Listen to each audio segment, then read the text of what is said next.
Kivuga.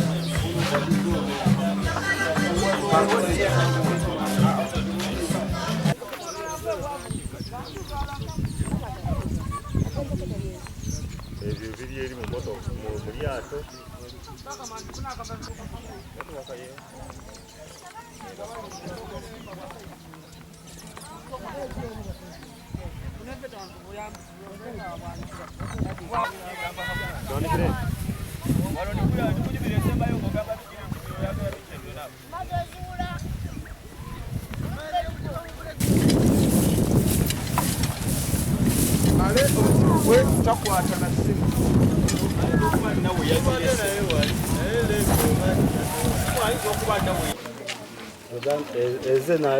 Muze nayo.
Amanya Opondo Fred, Mayor wa Lubya Town Council, atenga yenze era akulire bulungi bwansi mu Lubya Town Council.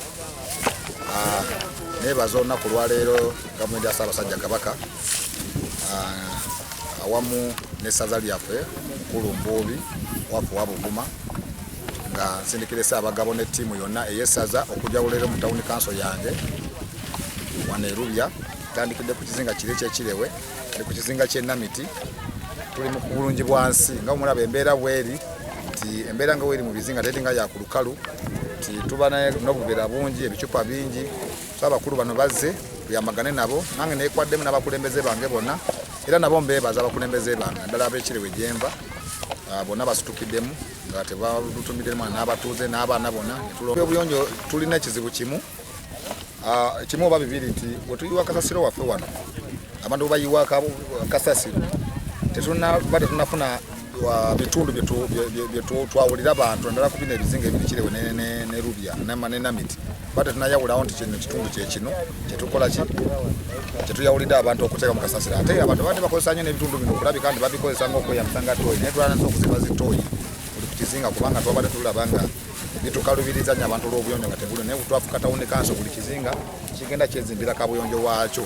abantu beekolamu omulimu ne bazimba kabuyonjo ng'ekirewe balinayo kabuyonjo bbiri emu yaggwa emu eri kuzimbibwa namiti wa nabo bali kuzimbawo kabuyonjo bbiri de ne Lubya naye bazimbayo emu ate bali kunoonya bwe bazimba endala y'oku Ngenze Kiyingi Simeo ng'ando mwami wa Ssaabasajja Kabaka Mulagulira gombolola lino erya Ssabagabbo Nayorambi liviira ddala eri ku maini Buvuma Island negattako n'ebiro ebizinga. Twebaza abatwegasseeko mulimu guno gwe tulimu ogw'okuyonja ebitundu byaffe nga tuyita mu nkola ya bulungi bwansi. Kiragiro kya Ssaabasajja Kabaka enkola gye tukolamu nga twenyiriza n'emyalo gyaffe abantu gye bawangaalira. Twebaza abantu abatwegasseeko ab'ebizinga bino eky'omukisa obulungi batuwadde abaana. Kyakulabirako kirungi nti omwana bw'atandika okumanya emirimu gino nga muto akula akimanyi era akula amanyi nti bulungi bwansi amukola atandikira kuyenga omuntu paka.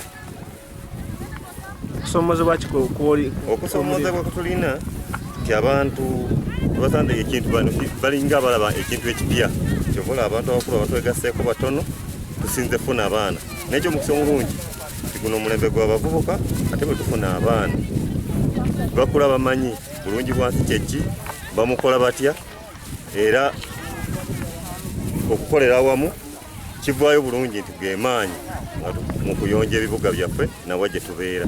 Yenzezedde wasu twala ekitongole ekya bulungi bwansi mu ssaza yaffe n'okuba mwenda Buvuma. Ekitulese wano olwaleero kwe kukubiriza abantu baffe okukola bulungi bwansi owa buli mwezi. Enkola eno twagitongoza dda mu nteekateeka yaffe ey'essaza y'omwaka gw'ebyensimbi guno era ng'olwaleero kwe kujja olwaleero wano tujjukize abantu b'eggombolola eno eya Ssabagabbo Nayorambi era twalonzeewo emiruka gino ebiri ogwa Lubya ne Namiti. Tusanze abantu baffe bakyalina obunafu naddala mu nkwata y'akasasiro. Obunafu obulala bwe balina buli mu nkola ey'okusima kaabuyonjo. Bangi bakyalina endowooza nti gavumenti erina okujja ebasimire kaabuyonjo bo bennyini ate ze bagenda okukozesa. Era naffe bwe tuzze wano abamu bakitubangiza ne tulaba nga abantu baffe bakyetaaga okubangula okulaba nga bamanya nti obwo obuvunaanyizibwa obw'okukuuma obuyonjo mu bitundu byabwe n'amaka gaabwe buli ku bo bennyini so si gavumenti nga bwe balowooza. So olwaleero kubadde kubajjukiza enkola eno ekyatambula mu magombolola gonna buli mwezi tulina we tugenda okubeera. Amagombolola amalala bwe tutanaba kutuuka tujja. Manya Godfrey Male nanze nvunaanyizibwa ku by'obulamu Town Council ey'e Lubya eri wansi wa disitulikiti yaffe ey'e Buvuma. Lubya era nga ebizinga ebirala bwe biri eyina ebigisoomooza bingi era ng'olwedde abakulu abazze bwe mbalambuzizza waliwo ekizibu ky'ebisolo ebitaayaaya ate nga tukimanyi bulungi nti ekitundu kino kimanyiddwa ng'ekimu ku ebyo ebivubibwamu mukene.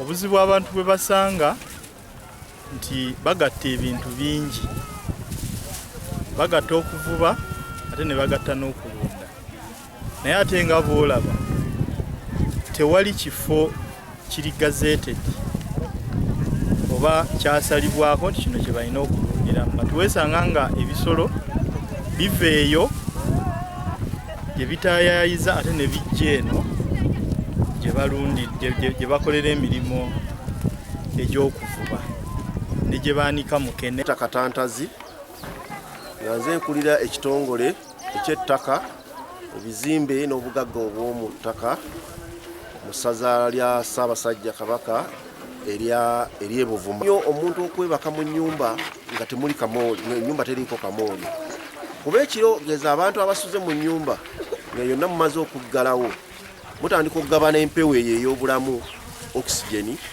eri mu nnyumba gye mwaggaliddemu kuba endala eba tekyasobola kuyingira. Kakati ekiseera kituuka empewo eyo n'ebaggwako kuba jjukira mugigabana abantu abamu basula n'embuzi abalala basula n'enkoko. Mu nnyumba mulimu ebiyenje, mulimu ebiku, mulimu ebiwuka ebirala byonna bigabana mpewo eyo. Kati ekiseera kituuka empewo eyo n'ebaggwako. Kati kitegeeza ki? kitegeeza kufuna ndwadde, kitegeeza kusafoke, kubulwa mukka, kuyisibwa bubi zendadde ezitabagwako. N'olwekyo tukubiriza abantu baffe, bantu ba Ssaabasajja Kabaka, newankubadde ozimbye akayumba nga katono nnyo, kateekeko akamooli osobole okubeera nga empewo eno gy'ossa efuluma ate ne refresh ey'ebweru eyingira. Teekako eddirisa wakiri ofuneyo ekitangaala ekikumala mu nnyumba, n'oleme kubanga ennyumba ezimu obudde buyinza n'okubanga ssaawa 6 ogw'emisana naye nga tasobola kukimanya nti ssaawa 6 ng'enzikiriza mu nnyumba ekutte, alowooza obudde tebunnaba kukya.